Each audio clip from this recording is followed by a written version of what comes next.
Kapolres Aceh Utara, AKBP Deden Heksaputra beserta jajarannya telah menyerahkan bantuan rumah bedah untuk keluarga Murtala. Remaja berusia 16 tahun penderita lumpuh layu di Kampung Menasah Hagu, Kecamatan Baktia, Kabupaten Aceh Utara. Bedah rumah tersebut merupakan kerjasama Kapolres Aceh Utara dan jajarannya dengan cara patungan anggaran secara pribadi.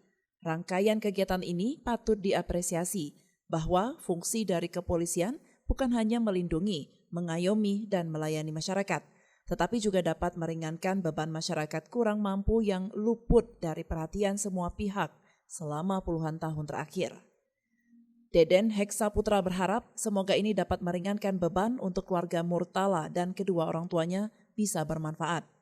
Ya, kami dari jajaran Polres Aceh Utara, alhamdulillah sudah membantu masyarakat yang kurang mampu, fakir miskin, dan masyarakat tersebut juga mengidap penyakit lumpuh layu.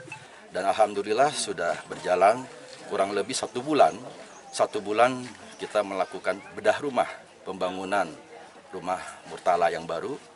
Alhamdulillah hari ini kita sudah bergeser, ya, sudah memindahkan Murtala dari rumah dinas Kapolres ke rumah yang baru yang sudah berhasil kita bedah.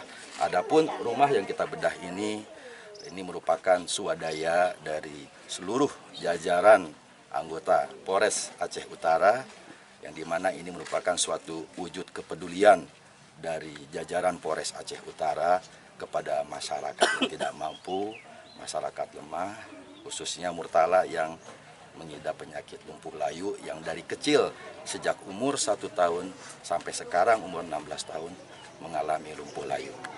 Sementara itu, Kecik Kampung Menasah Hagu Baktia, Mirza, menyampaikan apresiasi serta ucapan terima kasih kepada jajaran Polres Aceh Utara yang telah melaksanakan program bedah rumah untuk keluarga Murtala. Semoga ini menjadi ladang amal dan ibadah bagi jajaran Polres Aceh Utara. Berterima kasih atas bantuan Bapak Kapolres buat Murtala yang berada di Menasah Hagu, warga saya. Saya berterima kasih sangat kepada Bapak Kapolres yang telah membedah rumah Murtala. Terima kasih. Assalamualaikum. Dari Aceh Utara, tim liputan melaporkan untuk Puja TV Aceh.